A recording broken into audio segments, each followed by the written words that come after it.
तो पिछले वीडियो में मैंने आपको घर की वायरिंग करना सिखाया था, बट वो डायग्राम के थ्रू समझाया था, तो कुछ लोगों को समझ में नहीं आया था। आज मैं आपको डायग्राम के थ्रू और प्रैक्टिकली करके दिखाऊंगा। पहले आपको डायग्राम के थ्रू समझा देता हूँ, इसके बाद मैं प्रैक्टिकली करके दिखाऊंगा, ठीक है।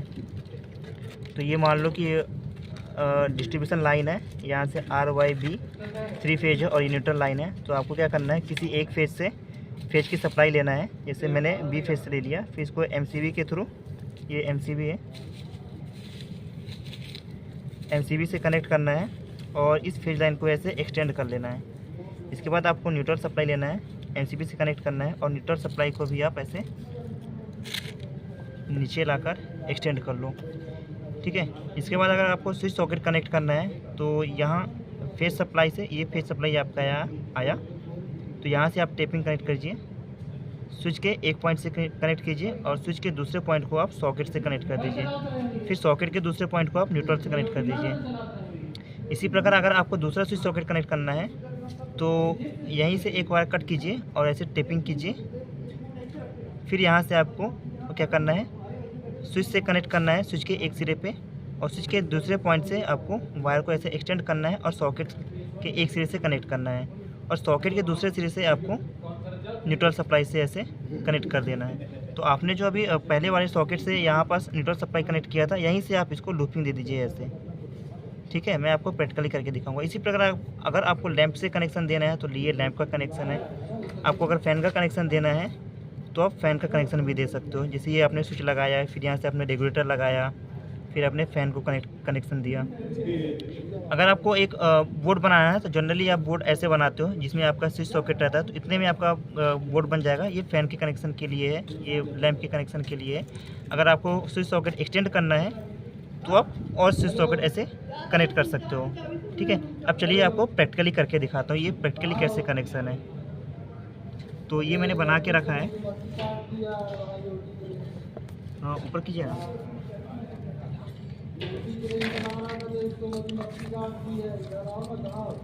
ये मैंने बना के रखा है, जैसे मैंने आपको बताया कि थोड़ा और ऊपर कीजिए। ये 2 सप्लाई है। सबसे पहले आप ये देख लो, ये अपने पास ये एक स्विच हो गया और ये स्विच का सॉकेट है, और ऊपर कीजिए थोड़ा सा। फिर अपने पास ये दूसरा स्विच हो गया और ये दूसरा सॉकेट है, और ये है फेज सप्लाई, ये है न्यूट्रल सप्लाई, ठीक है। अब आपको कनेक्शन कैसे देना है ये देखिए। तो आपने क्या किया, इस फेज सप्लाई को, ये आपका फेज सप्लाई है, ठीक है, ये फेज सप्लाई है, ये वाला वायर। फिर आपने क्या किया, स्विच के एक पॉइंट से कनेक्ट किया, हमने स्विच के एक पॉइंट से कनेक्ट कर दिया। अब स्विच के दूसरे पॉइंट को हमने सॉकेट से कनेक्ट करना है, तो स्विच के ये दूसरे पॉइंट को मैंने सॉकेट के एक पॉइंट से कनेक्ट कर दिया, ठीक है। अब सॉकेट के दूसरे पॉइंट को न्यूट्रल से कनेक्ट करना है, तो ये दूसरा पॉइंट है, ये मैंने न्यूट्रल लाइन से कनेक्ट कर दिया, ठीक है। अब फिर क्या किया है कि हमने दूसरा स्विच सॉकेट कनेक्ट किया है, तो इसके लिए हमने क्या किया, यहीं से एक लूपिंग, ये देखिए, यहाँ से एक लूपिंग ऐसे दे रहा है, इस स्विच से कनेक्ट करना है। तो ये जो मेन सप्लाई था फेज वाला, यहीं से हमने एक लूपिंग दिया, और ये दूसरा स्विच है, इससे हमने कनेक्ट कर दिया। अब फिर स्विच के दूसरे सिरे से हमने सॉकेट को कनेक्ट करना है, तो स्विच के दूसरे सिरे से ये हमारा सॉकेट है